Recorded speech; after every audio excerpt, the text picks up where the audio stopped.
big picture, does the Pentagon know more than they're saying? 100%. Yeah, we need to start addressing it, because if these, whatever they are, have control of the air like that, it's a national defense issue for us.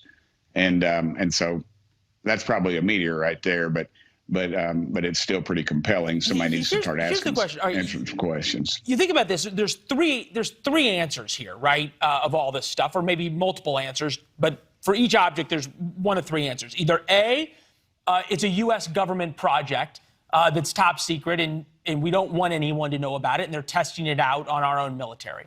Two, it's a foreign military that's testing their newest and latest technology on our military. Or three, it is something from out of this world. Which one of those three is most plausible? To me, it's the third. If it was ours, we could end all conflicts, because we would have the strongest air power ever. Two, if it was the Russians or the Chinese, I mean, honestly, Putin, he would land one of those things on the White House lawn and ride a unicorn out and wrestle Joe Biden. So the reality is it's three. I mean, there's historical references to this. If you read your Bible, first chapter of Ezekiel pretty much describes a UFO landing. And historically, we've seen it through the Dark Ages, through paintings. There's hieroglyphics on walls and caves. There's all kinds of things. Okay, so play this out for me, though. If it is from out of this world, why don't they land on the south lawn of the White House and walk out and introduce themselves? They probably even wouldn't have to dress up like a unicorn. They look like unicorns. Well, why would they? I mean, you know, I don't know the answer to that. I honestly don't. You know, if Billy Graham, I think, was quoted as saying, if you think that that we're the best that God can do, then you greatly underestimate God. Because there's, you know, infinity is a long way out there. Yeah. If you look at the stars, and you're looking at stars, literally, just to put it in perspective, stars we see now, the light we see, left that celestial being before the time of Christ, and some of them are not even in existence anymore. But we're seeing that light. So you're talking the vastness of space. You're an expert on this, so I understand your skepticism of what the government is telling us, and you're right. Throughout time, the skepticism of the government has proved America well. They're not moving fast enough, not doing enough, not sharing enough, Marco Rubio. Correct. Bipartisan agreement. The DOD needs to take this issue much more seriously and get it in motion. That's from Senator Gillibrand. Is it that they're not moving fast enough, or that they're not declassifying things fast enough? Because those seem like two different issues. Well, they don't want to. They don't.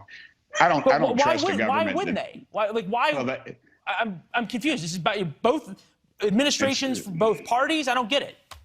I think there's an arrogance in government at that level that we cannot handle what's going on out there, and I just think it's a bogus cover-up. It doesn't fit, and it's about power and it's about control. Imagine if if we decided that there was something out there like you're seeing right there that comes from another galaxy or what have you. Immediately our focus would stop being on fighting each other, but looking at this. And I think it puts a lot of people out of business. The military-industrial complex is real, and we need to address it.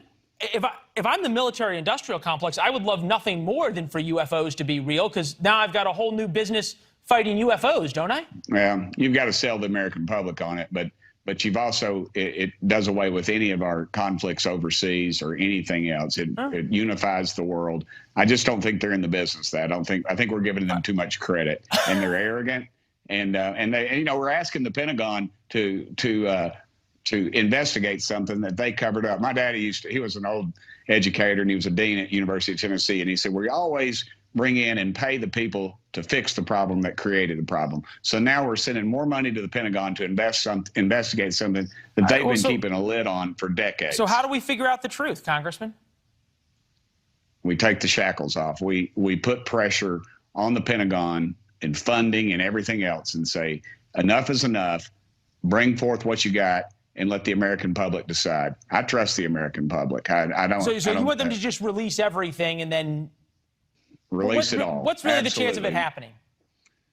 I'd say 0 to none, because it's an arrogant bunch of people that run this world and run this country. You know, the ones that are always in power, regardless of who's in the White House, the Pentagon, that, it's not a tinfoil hat thing anymore. I mean, you've got Navy pilots saying, "Look at this," and they're describing something that is that has been described for decades, since Roswell, New Mexico, and two, the Russians, the Chinese. We have information that they have seen these very same things, and they are investigating them just like we are. And so it's at a little higher level than I believe we're being told. The government is part of the cover up, and they're not going to disclose it to us because they don't trust us with having enough sense to diagnose. It's very frustrating and fascinating too, Congressman. I don't think I have ever had a more honest interview on any topic with a member before this one. This is wonderful. As this goes on, make sure you come back and talk to us about it, all right? And what you find and in the ins and outs, all right? Well, I'd love to tell you what I already know right now, Leland, but I can't. Well, but hopefully at some point I can. We'll read between the lines till then. Good to see you, sir. Thank you.